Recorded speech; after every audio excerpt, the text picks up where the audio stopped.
मुर्दाबाद मुर्दाबाद मुर्दाबाद। गुजरात और उत्तर प्रदेश जैसे राज्यों में बीजेपी के समर्थक माने जाने वाले राजपूत इन दिनों पार्टी से नाराज बताए जाते हैं। राजकोट में बीजेपी प्रत्याशी पुरुषोत्तम रूपाला की जुबान क्या फिसली, पार्टी के लिए देश भर में समस्या खड़ी हो गई। गुजरात में हुए तमाम क्षत्रिय सम्मेलनों में राजपूतों ने कहा कि मोदी तुझसे बैर नहीं, रूपाला तेरी खैर नहीं। लेकिन अब मामला इससे आगे बढ़ गया है। राजपूत समाज की नाराजगी रूपाला से आगे बढ़कर प्रधानमंत्री नरेंद्र मोदी तक पहुंचती जा रही है। पहले तो बीजेपी को लंबे समय तक ये अंदाजा नहीं हो पाया कि ये नाराजगी महंगी पड़ सकती है और इसको थामने की कोशिशें की जानी चाहिए। अब हालात ये हैं कि लोकसभा चुनाव के तीसरे चरण में गुजरात की सभी सीटों पर मतदान होना है और गुजरात के कई क्षत्रिय बाहुल्य गांवों में बीजेपी प्रत्याशियों की एंट्री मुश्किल है। यानी क्षत्रिय समाज रूपाला को माफी देने के मूड में नहीं है। हमें तो ये बात का खेद है, कोई देश का प्रधानमंत्री हो और कैबिनेट कोई मंत्री हो, एक महीने से जो मुद्दा चल रहा है पुरुषोत्तम रूपाला का वाणी विलास हुआ, वो भाजपा कांग्रेस की बात छोड़ो, एक नारी सम्मान की बात है। लेकिन प्रधानमंत्री जो देश का है, उसके जो सभी जगह पर वो सभा कर रहे, वहां से भी उसके मुंह से एक लफ्ज भी नहीं निकला। उससे इतना हमारा मन खिन्न हुआ है क्षत्रिय समाज का कि प्रधानमंत्री कैसा, जो सभा में बातें करता था महिला सम्मान की, स्वाभिमान की, आंसू बहाता था, आज उसके आंसू, वो हमारे देश में उसके आंसू की कोई कीमत नहीं रही। वो छेतरपिंडी करके वो मगरमच्छ के आंसू थे, आज वो साबित हो चुका। क्योंकि पुरुषोत्तम रूपाला के साथ जो पुरुषोत्तम रूपाला ने जो वाणी व्यवहार किया है, उसके लिए हमारे समाज के संकलन समिति ने उसके पास 1 महीना था। ऐसा नहीं है कि रूपाला ने माफी नहीं मांगी हो, वो अब तक कुल 4 बार माफी मांग चुके हैं।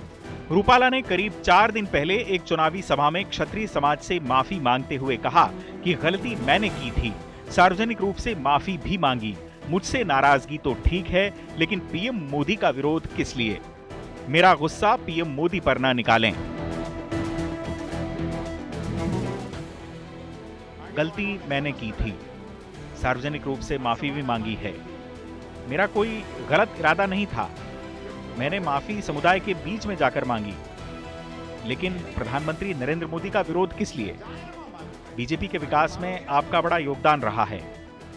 18 घंटे काम करने वाले पीएम मोदी जब देश के अलावा कुछ न सोच रहे हों, 140 करोड़ लोगों को अपना परिवार समझते हों, तो पीएम मोदी की विकास यात्रा में अनेक क्षत्रिय अग्रणी रहे हैं, तो उनका विरोध मेरी वजह से क्यों? मेरी गलती मैं स्वीकार करता हूं, लेकिन पीएम मोदी के खिलाफ क्षत्रिय समुदाय को खड़ा कर देना मुझे सही नहीं लगता। पीएम के खिलाफ दर्शाए जा रहे आक्रोश पर दोबारा विचार करें। बीजेपी के लिए चुनाव का तीसरा चरण सबसे अहम है, क्योंकि इसी चरण में प्रधानमंत्री के गृह राज्य गुजरात की सभी लोकसभा सीटों पर वोटिंग होनी है। ऐसे में सवाल उठता है कि ऐसा क्या है जिसके चलते बीजेपी को राजपूतों की नाराजगी मंजूर है पर रूपाला पर एक्शन मंजूर नहीं है। बीजेपी की मुश्किल यह है कि रूपाला पाटीदार समुदाय से आते हैं।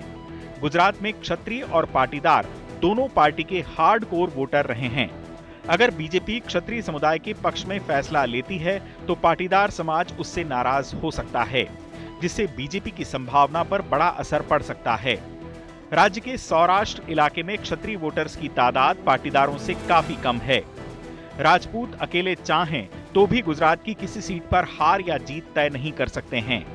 ज्यादा से ज्यादा क्षत्रियों की नाराजगी से बीजेपी की जीत का अंतर कम हो सकता है। यही कारण है कि बीजेपी गुजरात में क्षत्रियों की नाराजगी थामने की कोशिश तो कर रही है, लेकिन चिंतित नहीं है। इसीलिए क्षत्रिय संगठन अब बीजेपी को गुजरात से बाहर चोट पहुंचाने की रणनीति पर काम कर रहे हैं। गुजरात से बाहर पश्चिमी उत्तर प्रदेश, हिमाचल प्रदेश, मध्य प्रदेश और राजस्थान में राजपूतों की नाराजगी का बीजेपी के चुनावी भाग्य पर असर पड़ सकता है। पिछले दिनों करणी सेना के प्रमुख महिपाल सिंह मकराना ने राजस्थान के कई शहरों में समाज के लोगों से बीजेपी के खिलाफ मतदान करने की अपील की। पुरुषोत्तम रूपाला जैसे लोग, इनकी बहन बेटियां मुगलों के राजवंशियों के साथ बनाई गई थी, ब्याह हुआ था, शादी संबंध, वो राजपूत मरा हुआ होगा और लोअर राजपूत समझौतेवादी होगा, जिनकी मुगलों में कोई अंग्रेजों में बेटियां बनाई होगी, हमें स्वाभिमानी लोग हैं, सर कटाए थे, किसी को बहन बेटी नहीं थी, उस टाइम भी कटाए थे, अभी भी कटाने को तैयार है, किसी की गलत नहीं हो। दरअसल गुजरात में राजनीतिक तौर पर सबसे मजबूत समाज पाटीदार ही रहा है। हार्दिक पटेल को यही सोचकर पार्टी बीजेपी में लाई थी। सरदार वल्लभ भाई पटेल से लेकर केशुभाई पटेल, चिमन भाई पटेल और आनंदीबेन पटेल जैसे तमाम नेता गुजरात की राजनीति के बड़े चेहरे रहे हैं। पटेल समाज नाराज न हो, इसीलिए बीजेपी ने पाटीदार नेता भूपेंद्र पटेल को मुख्यमंत्री बनाया। गुजरात में पाटीदार समाज की आबादी लगभग 1.5 करोड़ है और विधानसभा की लगभग 55 से 60 सीटों पर वो जीत और हार में निर्णायक भूमिका निभाते हैं।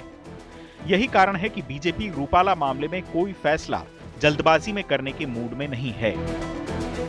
चुनाव आज तक।